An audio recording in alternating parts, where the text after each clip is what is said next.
Avant toute chose, laissez-moi vous souhaiter de nouveau la bienvenue dans la formation producteur, éditeur et artiste à succès. Bien évidemment, vous êtes en droit de vous demander qui je suis, ce que j'ai fait et en quoi je suis légitime pour vous dispenser une formation sur les métiers du disque. Et qui plus est, une formation aussi complète parce que on va couvrir tout ce qui touche à la partie vente, marketing, au fait de vivre de sa musique et donc de gagner suffisamment d'argent avec sa musique pour pouvoir vivre et continuer de se développer. On va parler de juridique, j'ai des notions très poussées en droit, dans la musique, en propriété intellectuelle. On va également parler d'export à l'international, d'édition, de promo médias traditionnels, de promo web, etc., etc. Du coup, c'est vrai que vous pourriez vous dire, ok, mais c'est qui ce gars-là qui touche un petit peu à tout, qui est capable à la fois de créer des vidéos lyrics, de créer des beaux designs, de faire de la prod, de développer des artistes, etc., etc. Et encore une fois, c'est pas du tout prétentieux quand je dis ça. J'ai appris à toucher à toutes ces dimensions-là de mon métier pour la simple et bonne raison que, et ça c'est le premier élément qui me définit, je suis parti de rien. J'ai grandi dans une ville qui s'appelle Dreux, qui est située en Eure-et-Loir, dans un quartier qui n'était pas le plus difficile, mais qui n'était pas le plus facile non plus. Et clairement, j'étais pas riche. Voilà, j'avais un père qui était ouvrier et une mère au foyer. Mais dès mes 6 ans, je savais que je ferais de la musique dans ma vie. Parce qu'à 6 ans, j'ai tellement pris la tête à mon père pour m'inscrire au conservatoire de musique qu'il a fini par le faire. Évidemment, j'avais envie de faire de la batterie, de la guitare, des instruments un petit peu nobles comme ça. Mais comme j'étais très petit et très jeune, on m'a plutôt orienté vers la flûte à bec. Et c'était un excellent choix parce que le prof que j'ai eu à ce moment-là m'a juste littéralement inspiré et transmis sa passion pour la musique. Plus tard, à l'âge de 10 ans, j'ai fui Dreux, je suis parti de Dreux, j'ai été m'installer à Angers et j'ai continué de me développer toujours un petit peu dans la musique et aussi à côté à l'école. À 15 ans, par contre, j'ai carrément mis l'école de côté et je me suis mis à fond dans la musique. C'est l'âge auquel j'ai produit mon premier album en totale indépendance et c'est aussi à ce moment-là que j'ai fait mes premières erreurs parce que ce projet-là a coûté pas loin de 7 000 € et j'ai pas gagné un centime dessus, à part mes quelques frérots potes d'époque qui, en gros, ont mis la main à la poche en me disant tiens, on te file 150 balles, on te soutient, c'est tout ce qu'on a et on espère que ça va t'aider. D'ailleurs, ça m'a beaucoup aidé. Et puis, après, donc, j'ai fait, évidemment, j'ai passé le bac, j'ai réussi à l'obtenir, je ne sais pas encore exactement de quelle manière j'ai fait. Puis, je suis parti en études à Montpellier. Et là, le seul objectif que j'avais à ce moment-là, c'était de devenir producteur de musique, mais vraiment littéralement. Alors, tout au long de votre progression dans la formation, vous m'entendrez vous partager certains éléments de mon histoire. Donc, je ne vais pas rentrer dans les grandes lignes, je vais pas rentrer dans le détail, pardon, aujourd'hui. Je vais vraiment rester dans les grandes lignes. Sachez qu'arrivé à Montpellier, c'est vraiment le moment où j'ai fait mes armes. Je me suis équipé, je me suis enfermé dans ma chambre d'étudiant et je faisais des prods toute la journée. Je suis capable de me vanter d'avoir pondu entre 400 et 500 prods par an pendant pas loin de 7 à 8 ans. Vraiment, littéralement, je produisais tout le temps. On m'appelait le chinois et j'ai rien de mal contre les chinois. Mais bon, voilà, c'était une petite expression, mais on m'appelait le chinois. Je bossais tout le temps mes prods et grâce à ça, évidemment, j'ai pu progresser. Suite à ça, j'ai commencé à avoir des premiers contacts en label et en maison de disques. À l'époque, c'était chez Sony. J'ai commencé à placer des prods. Alors, je ne vais pas citer cet artiste-là parce que ça pourrait lui porter préjudice, mais j'ai produit une artiste qui a été double disque d'or en France et son directeur artistique d'époque a littéralement déposé ma prod à son nom et j'ai pas touché un centime dessus. J'ai encore le disque d'or à la maison, mais littéralement, je me suis fait arnaquer. Et je crois que c'est à ce moment-là que j'ai vraiment, vraiment eu un déclic, où je me suis dit, putain, mais c'est pas normal. Tu sors de nulle part, tu viens avec ton talent, ta créativité, avec les 7-8 ans où tu as bossé derrière, où tu t'es défoncé pour développer un certain niveau dans ta créa musicale, tu bosses sur un projet, et c'est pas toi qui en récolte les fruits. Du coup, j'ai commencé à m'intéresser au juridique, aux droits d'auteur, j'ai découvert ce qu'était la SACEM, j'ai découvert ce qu'étaient les droits voisins, j'ai vraiment découvert qu'il y avait des codes dans cette industrie et que tant que tu les connais pas et que tu les comprends pas, bah, tu te fais dépouiller, littéralement. Bon, je m'en suis remis. 2-3 ans plus tard, j'ai rencontré un artiste qui venait d'avoir une fin de contrat avec Sony également. Puis donc j'ai commencé à travailler avec lui. Il m'a appris beaucoup. Puis j'ai continué tout seul ensuite. J'ai fait d'autres rencontres, dont notamment un mentor qui m'a vraiment enseigné le métier pour le coup sur le terrain. Et en quelques mois, il m'a appris ce que j'avais été incapable d'apprendre seul en 10 ans. C'est pour ça que je pense que la formation est essentielle dans tout ce qu'on fait. Si aujourd'hui j'ai choisi de développer ce projet de formation, c'est essentiellement pour ça. C'est pour rendre aux autres ce que cette personne-là a pu m'enseigner en quelques mois et qui m'a fait gagner 10 ans de travail, voire même plus, parce que j'aurais peut-être pu passer ma vie à produire et à développer des projets sans que ça ne me rapporte jamais de quoi en vivre. Au bout de quelques mois, donc, il me met à la porte de sa structure et il me dit c'est bon, tu peux te débrouiller tout seul, développe-toi. À ce moment-là, je fais une rencontre décisive dans ma vie. C'est celle de rencontrer mon ami et associé et artiste Makassi. On a produit ensemble le single Doucement, qui a été certifié disque de platine en France, mais pas tout de suite. Makassi, c'est 2 à 3 ans sur le terrain.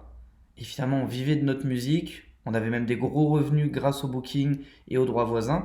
Mais on n'était pas encore ultra médiatisé. On a mis presque 3 ans à s'installer suffisamment bien pour obtenir une porte d'entrée auprès des radios et pour exploser. Derrière, j'ai signé et développé Jack Perry, avec qui on a été multidisque d'or dans plus d'une dizaine de pays d'Europe, avec notamment l'Espagne, l'Italie, la Suède, la Norvège, la Finlande, la Roumanie, etc., etc. Donc on a vraiment eu une explosion. Et avant ça, donc pour rester dans les grandes lignes, j'ai été compositeur pour de nombreux artistes. Ça va de Neyman, Zao, OGB du groupe Mafia Quinfri, Futur Proche, Salif pour ceux qui connaissent un petit peu, Shaim, Cire Pathétique avec qui on a été numéro 1 au Québec et avec qui on a été disque d'or au Québec. J'ai produit le groupe Force One, un groupe ivoirien. Mikey Debrouilla, un artiste guadeloupéen. Euh, Monsieur Kenyon, un des rappeurs les plus ouf de sa génération. Luan, Marina Kaye, j'ai collaboré avec Allen, avec Don Corleone, pour ceux qui sont un petit peu issus du monde du reggae. C'est un grand producteur du reggae, producteur de Sean Paul notamment, producteur de Allen justement, et de plein d'autres artistes de talent qui ont fait des gros développements à l'international. Il a notamment produit Romeo Santos aussi, qui est un gros artiste latino. Et bref, c'est une légende vraiment dans la production en Amérique, dans les West Indies et en Amérique du Nord. Donc ensuite j'ai monté mon label, donc j'ai pu produire Makassi, Jack Perry. Et puis après j'ai commencé à faire des deals à l'international. On a collaboré avec Osmani Garcia, Monsieur Pitbull, la légende, qui nous a permis d'être encore une fois classé en France, certifié en France. Et puis au bout d'un moment, j'ai commencé à me lasser de cette industrie parce que au départ, c'est très difficile. On est un petit peu dégoûté de ce qu'on fait parce que on voit pas où sont les portes. Ensuite, j'ai été formé, j'ai percé et j'ai réussi. En tout cas, j'estime avoir réussi à atteindre les objectifs que j'avais. Et puis, au bout de 3 ans, j'avoue m'être lassé parce que c'est tout le temps le même circuit. On produit ce qu'on n'arrive pas à placer en radio, on le deal en licence, on récupère une grosse avance, on vit dessus, etc., etc. Et cetera. Et en fait, gagner 100, 200, 300 000 euros par an dans la musique, ça me posait plus aucun souci. Du coup, j'ai commencé à me lasser un peu de cette industrie. Musicalement parlant, ça commençait à moins me plaire aussi parce que je passais plus de temps dans l'administratif, dans la gestion du label et dans le marketing que dans la création pure. Du coup, j'ai commencé à me mettre un petit peu en retrait. J'ai délégué à mes équipes tout ce que je pouvais déléguer et je me suis remis et à créer de la musique et à lire beaucoup de livres et à m'intéresser à tout ce qui était marketing et web marketing. Et c'est à ce moment-là que j'ai découvert l'univers des formations en ligne. Et je me suis dit, Eureka, il y a vraiment un truc à faire là-dedans. Je passais ma vie à croiser des artistes, des gros et des petits, hein, parce qu'il ne faut pas croire que quand on est un gros artiste, on est plus instruit qu'un petit artiste. Tout le monde se fait avoir dans cette industrie. Et des gros artistes m'appelaient pour me demander des conseils et je les aidais à négocier des situations de crise, on va dire. Des petits artistes me demandaient des conseils pour développer leur visibilité, du réseau, des choses comme ça, etc. Et en fait, ce que je fais au sein de la formation producteur, éditeur et artiste à succès, c'est déjà des choses que je faisais naturellement dans la vie. Sauf que là, j'ai voulu lui donner un cadre. Donc au départ, je pensais écrire un livre, ce que j'ai été incapable de faire pendant 2 ans, que j'ai fait depuis très peu de temps avec le livre Le secret pour vivre de sa musique, qui s'est déjà écoulé à plus de 2000 exemplaires. Donc merci à tous ceux qui l'ont précommandé ou commandé. Ça c'est fait. et, euh, et du coup, je me suis dit, bon, vu que j'ai la flemme d'écrire un livre, est-ce que ça serait pas plus intéressant de le faire sous forme de formation en ligne? Et là, j'ai trouvé que c'était juste ultra intuitif et j'ai créé la formation producteur, éditeur et artiste à succès 1.0. Et pour la petite histoire, au départ, cette formation était totalement gratuite. Les gens s'inscrivaient, mais ne la suivaient pas. Je me suis dit, merde, Putain, j'ai créé un truc, j'ai mis une centaine d'heures de contenu, j'ai partagé des astuces incroyables. Les gens viennent, mais ne la suivent pas. Et là, une membre de mon équipe, Audrey, m'a dit, mais fais-la payer. Ça se trouve, les gens ne la suivent pas pour la même raison que les gens ne lisent pas les livres qu'ils empruntent à la bibliothèque. C'est gratuit, donc pour eux, ça n'a pas de valeur. J'ai dit, ok, si tu veux essayer, essaye. Si tu arrives à faire 10 ventes, je suis ok pour reprendre le projet. Et dès qu'elle l'a passé en payante, on est passé de 0 personne qui la suivait à plus de 80 personnes inscrites qui ont payé, qui se sont mises à la suivre.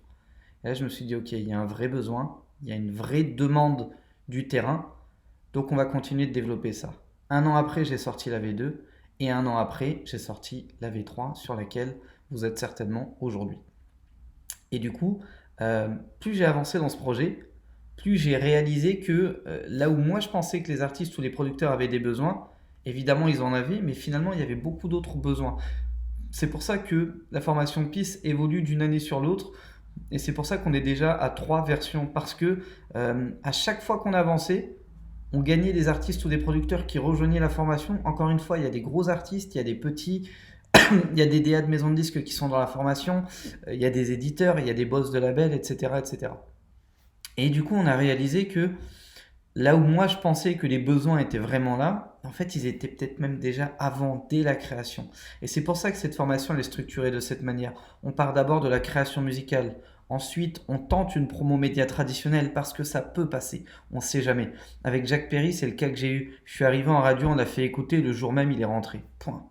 C'est extrêmement rare, mais ça peut arriver. Si je m'étais privé de le présenter en radio, je me serais privé d'un gros airplay sur des radios nationales un peu partout en Europe. Donc il faut essayer. Mais si ça ne marche pas, ça ne veut pas dire que le morceau est mort. Module 3, comment créer sa fanbase. Parce que quand vous revenez avec une fanbase, vous êtes ultra puissant, vous devenez bankable. Vous montrez que ce que vous faites plaît, que ce que vous faites marche et peut intéresser un public. Et à ce moment-là, on vous regarde autrement. Et forcément, une fois que votre fanbase a commencé à être structurée, vous allez devoir la monétiser. Mais avant ça, il va falloir vous structurer. C'est pour ça que dans le module suivant, on parle de création de label. Dans le module d'après, dans le module 5, je vous donne des clés du succès parce que sans développement personnel et professionnel, vous n'y arriverez pas. Même si vous avez tous les outils, toutes les techniques, toutes les stratégies, si votre mental ne suit pas, ça ne marchera pas. Une fois que vous êtes préparé à tout ça, on attaque un module suivant qui va vous permettre de littéralement appliquer tout ce qu'on a vu et de monétiser tout ce travail de création de fanbase pour vivre de votre musique. Et je peux vous le garantir, pour tous les artistes que j'ai accompagnés en coaching personnalisé, vivre de sa musique, c'est pas difficile. Générer 1500 € par mois avec sa musique, c'est vraiment pas difficile. Quand on sait comment y faire, c'est simple à mettre en place. Parfois, ça demande de réévaluer un peu son projet, de le modifier, de bifurquer, de s'adapter aussi au marché, au terrain. Mais quand on est en mesure de le faire et qu'on sait comment le faire, ça marche à coup sûr. Dans le module suivant, on va parler des aides et subventions parce que si vous voulez prendre de la vitesse à un moment et ne plus vous contenter de 1000 ou 1500 € par mois, il va falloir que vous leviez des fonds et ce module-là va être destiné à ça. Et puis ensuite, vous allez avoir un module qui va vous aider à vous constituer une équipe parce que seul, on va vite, ensemble, on va loin. Et nous, ce qu'on veut, c'est aller loin. Et vite, accessoirement, ça peut aider. Et puis dans les modules suivants, on continue de se développer. Donc vous voyez que la formation suit vraiment un ordre logique qui vient dans la continuité de ce que j'ai pu apprendre sur le terrain. J'ai pu composer pour des artistes, j'ai pu les accompagner, les manager, les produire, les éditer pour certains. Et tout ce que j'ai pu apprendre sur le terrain va vous être redonné dans cette formation étape par étape. C'est pour ça que tous les modules ne sont pas disponibles d'un coup, sinon ça vous rendrait juste dingue et vous ne reviendriez jamais sur cette formation et ce n'est pas du tout ce que je veux.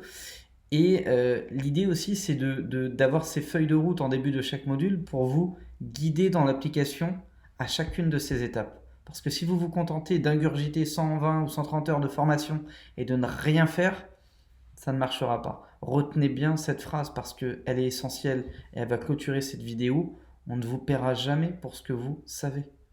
On vous paiera pour ce que vous faites de ce que vous savez. Je répète, on ne vous paiera jamais pour ce que vous savez, mais on vous paiera pour ce que vous faites de ce que vous savez.